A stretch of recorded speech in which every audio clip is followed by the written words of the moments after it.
So ito mga boss, sa mga naghahanap dyan ng curve, ito meron tayong available pitch bike diamond, flat slide at saka round slide mga bossing.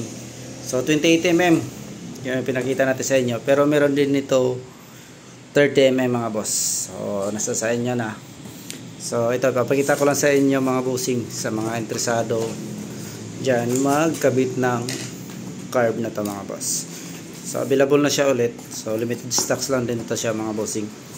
So ito pala, meron na siyang kasamang G-Things dito mga boss. Ayan. Ayan. Yung ito sa flat slide to mga bossing, yung binuksan natin. Yung flat slide, ang main jet na kasama 115 at saka 120 yung main jet mga boss.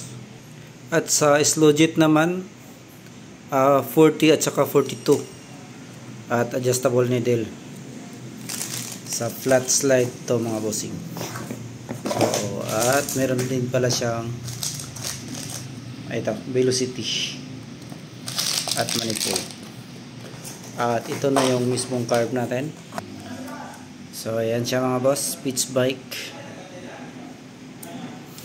with manifold, with velocity na siya mga boss.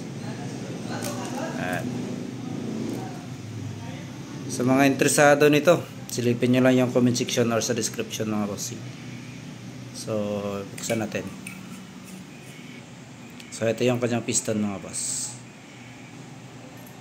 Ayan. Needle adjustable. Okay. So yung piston is medyo may kabigatan siya mga boss. So solid siya. So sa mga interesado dyan, yan,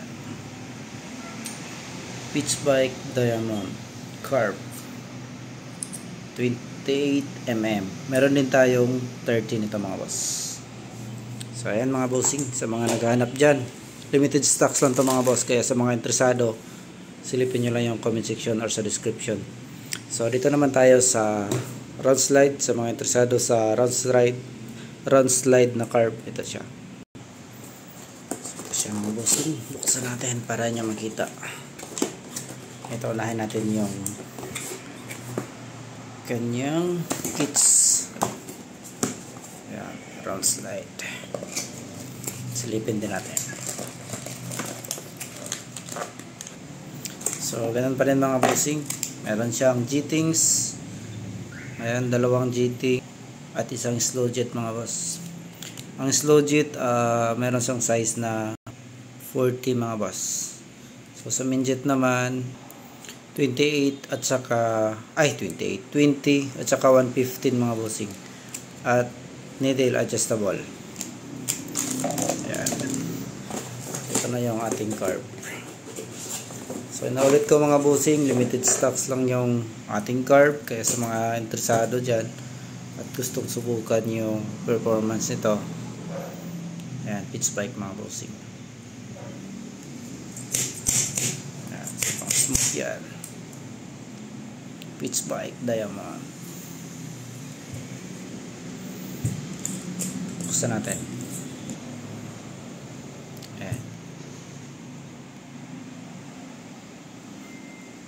Ito yung kanyang piston mga bossing, needle adjustable. Ayan. Napaka-solid yung kanyang piston mga boss.